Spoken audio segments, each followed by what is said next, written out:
Dhaka premier লিগে লজ্জার একটা রেকর্ড গড়েছিলেন ইকবাল হোসেন ইমন। ৯ ওভারে ১০৪ রান খরচ করেন তিনি। লিস্ট এ ক্রিকেটে বাংলাদেশের ইতিহাসে এটি সর্বোচ্চ রান খরচের রেকর্ড। একেবারে অল্প বয়সে এমন দুঃস্বপ্ন দেখতে হবে সেটা বোধহয় তিনি নিজেও ভাবেননি, কিন্তু নিষ্ঠুর বাস্তবতা ঠিকই আঘাত এনেছিল তার উপর। এরপর তিনি আদৌ ঘুরে দাঁড়াতে পারেন কিনা সেটাই ছিল আগ্রহের কেন্দ্রে। তবে এই তরুণ ঘুরে দাঁড়িয়েছেন, সত্যি ঘুরে দাঁড়িয়েছেন।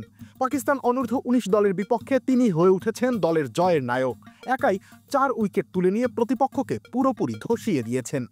মিডল অর্ডার ব্যাটাররা তার বিরুদ্ধে আসলে কোনো জবাবই দিতে পারেনি।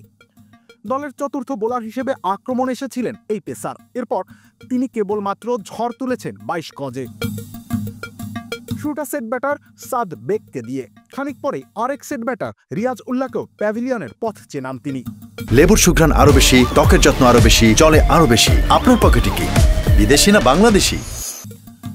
ক্ষণিকের বিরতিতে দুই ব্যাটারকে হারিয়ে ততক্ষণে বিপর্যয়ের মুখোমুখি পাকিস্তান। সেই বিপর্যয় আরও ঘনীভূত হয় ইমনের তাণ্ডবী।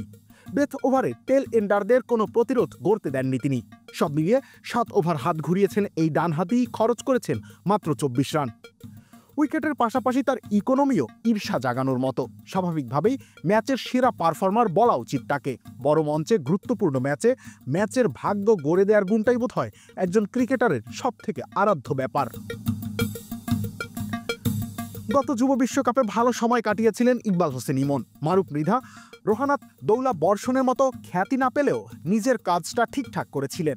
স্বপ্নের ডালপালা তাই বড় হয়েছিল ডিপিএলে, সেই স্বপ্ন ধাক্কা খেলেও এখন আবার ডালপালা মেলেছে আকাশে। আপাতত কেবল ওড়ার পালা। রবিউল ইসলাম রনি, খেলা ৭১।